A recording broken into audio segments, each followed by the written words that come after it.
Doctor Mohammad Yunus কেন বারবার seven sisters নিয়ে মন্তব্য করতেছেন? আসুন আমরা একটু বোঝার চেষ্টা করি। আর বুঝতে গেলে আমাদের একটু পিছনে ফিরে যেতে হবে। ডক্টর মোহাম্মদ ইউনুস দায়িত্ব গ্রহণের ঠিক পরপরই এনডিটিভিকে একটা সাক্ষাৎকার দিয়েছিলেন। ওই সাক্ষাৎকারে ডক্টর মোহাম্মদ ইউনুস একটা মন্তব্য করেছিলেন। মন্তব্যটা এমন ছিল যে বাংলাদেশকে যদি কেউ অস্থির করার চেষ্টা করে তবে এই অস্থিরতা আশেপাশের দেশগুলোতেও ছড়িয়ে পড়তে পারে। ভালোভাবে লক্ষ্য করতে হবে, ছড়িয়ে পড়তে পারে। কোথায় কোথায় ছড়িয়ে পড়তে পারে? মিয়ানমারে ছড়িয়ে পড়তে পারে, সেভেন সিস্টার্সেও ছড়িয়ে পড়তে পারে।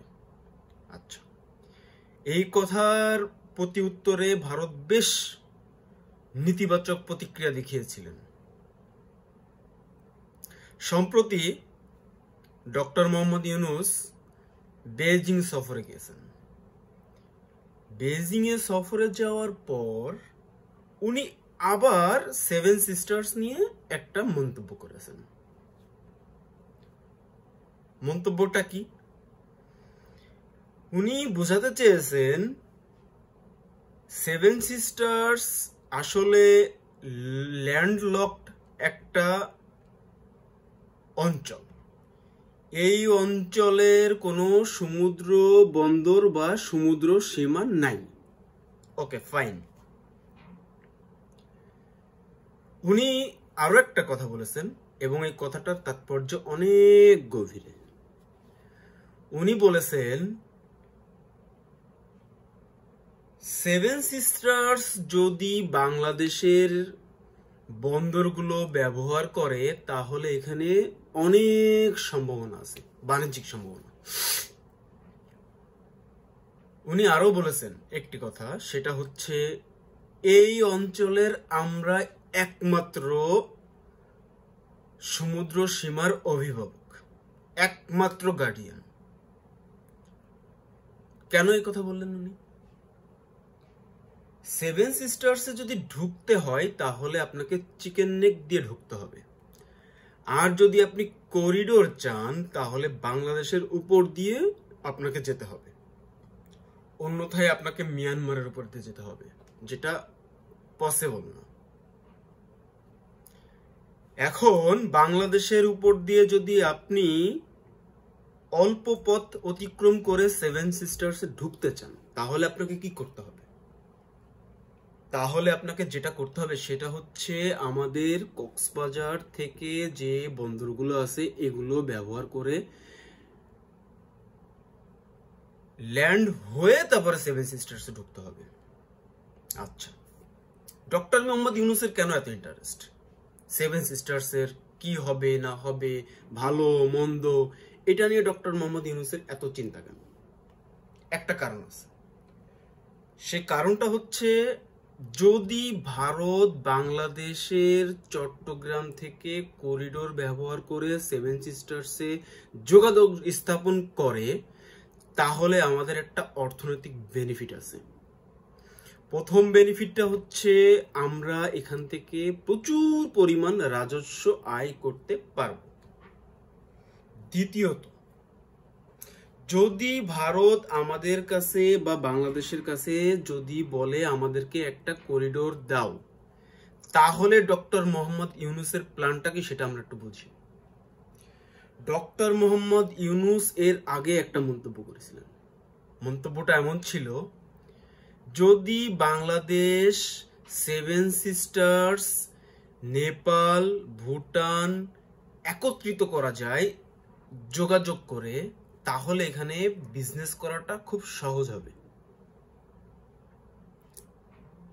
উনি বোঝাতে চাইছেন যদি ভারত আমাদের কাছ থেকে করিডোর নেয় তাহলে ভারতকে অবশ্যই আমাদেরকে করিডোর দিতে হবে। আমরা সেই করিডোর ব্যবহার করে নেপাল এবং ভুটান, ইভেন চায়না, পাকিস্তান ব্যবসা বাণিজ্য পরিচালনা করতে পারবে। ভারতও জিনিসটা বুঝতে পারেছে, কিন্তু ভারত চায় না বাংলাদেশ কোনো ভারতীয় সুবিধা নিয়ে তারা অর্থনৈতিকভাবে প্রসারিত হোক। তারা শুধু চায় কোনটা, তারা চায় বাংলাদেশের মাঝখান দিয়ে আমরা একটা করিডোর নেব, নিয়ে সেভেন সিস্টার্সের সাথে আমরা যোগাযোগ স্থাপন করব, আমরা কক্সবাজার বন্দর থেকে মালামাল খালাস করে বাংলাদেশের উপর দিয়ে সেভেন সিস্টার্সে ঢুকাবো।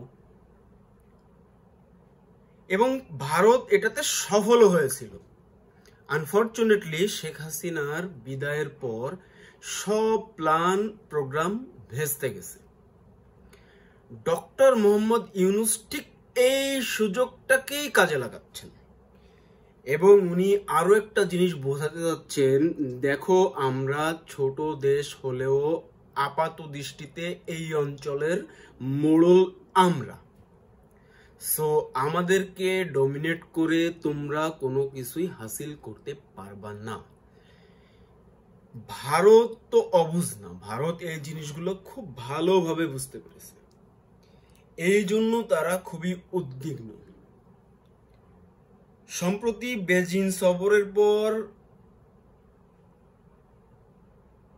বাংলাদেশের পক্ষ থেকে বলা হয়েছিল যে বাংলাদেশ এবং বাংলাদেশের ডক্টর মোহাম্মদ ইউনূস ও নরেন্দ্র মোদীর ভিতরে একটা দ্বিপাক্ষিক বৈঠকের ব্যবস্থা করা যায় কিনা। ভারত এটাতে আপাত দৃষ্টিতে অস্বীকৃতি জানাচ্ছে, রাজি না। কেন রাজি না এটা একটু বোঝার ব্যাপার আছে। ভারত যদি ডক্টর মোহাম্মদ ইউনূসের সাথে কোনো দ্বিপাক্ষিক বৈঠকে বসে, তাহলে ডক্টর মোহাম্মদ ইউনূস ভারতের জন্য গলার কাটা হয়ে যাবে। কারণ ওই প্রেক্ষাপটে ডক্টর মোহাম্মদ ইউনূস এমন কিছু প্রস্তাব পেশ করতে পারে যেটা ভারত ইগনোরও করতে পারবে না, আবার অ্যাকসেপ্টও করতে পারবে না। পরবর্তীতে যদি কোনো নির্বাচিত সরকারও আসে, তাহলে বাংলাদেশের জনগণের জানা থাকবে ডক্টর মোহাম্মদ ইউনূস কি কি প্রস্তাব দিয়েছিল এবং ভারত কি কি প্রস্তাবে অস্বীকৃতি জানিয়েছে। তখন রাজনৈতিক দলগুলোর সাথেও দর কষাকষি করতে ভারতের অনেক বেগ পেতে হবে। ঠিক এই কারণেই ডক্টর মোহাম্মদ ইউনূসকে ভারত একটু ইগনোর করতেছে। ডক্টর মোহাম্মদ ইউনূস এই মন্তব্যের পরে সেভেন সিস্টার্স নিয়ে আবার মন্তব্য করবে। আমি বলে রাখলাম, আমি ভবিষ্যৎবাণী করতেছি না, দিস ইজ মাই প্রেডিকশন। কেন আবার মন্তব্য করতে পারে? কারণ উনি খোঁচাতেই থাকবে ভারতকে, খোঁচাতে খোঁচাতে বাংলাদেশের জনগণকে ডক্টর মোহাম্মদ ইউনূস একটা ইনফরমেশন দেবে এবং একটা ন্যারেটিভ তৈরি করবে। দেখো বাংলাদেশের জনগণ, বাংলাদেশের প্রচুর সম্ভাবনা আছে যেটা রাজনৈতিক দলগুলা এতদিন নজর দেয়নি, বিভিন্ন কারণে হতে পারে। আমরা তো একটু একটু জানি যে রাজনৈতিক দলগুলো ভারতের আশীর্বাদ পুষ্ট হয়েই ক্ষমতায় আসে। যাই হোক, ডক্টর মোহাম্মদ ইউনূসের অ্যাটিটিউড আমার কাছে সুপার লেগেছে, পারফেক্ট। অ্যাজ এ দেশ প্রধান হিসেবে ডক্টর মোহাম্মদ ইউনূসের এখন পর্যন্ত যে activity against India, very matured. যাই হোক, আমরাও চাই প্রতিবেশী দেশের সাথে আমাদের সুসম্পর্ক হোক, তাদের সাথে আমরা বাণিজ্য করব, তারাও আমাদের সাথে বাণিজ্য করবে, আমরাও এখান থেকে অর্থনৈতিকভাবে সুবিধা নিব, তারাও সুবিধা নিবে। এটা আমারও আকাঙ্ক্ষা, প্রত্যেকটা বাঙালির আকাঙ্ক্ষা। যাই হোক, দেখা যাক ভবিষ্যতে কি হয়। সবাই ভালো থাকবেন, আল্লাহ হাফেজ।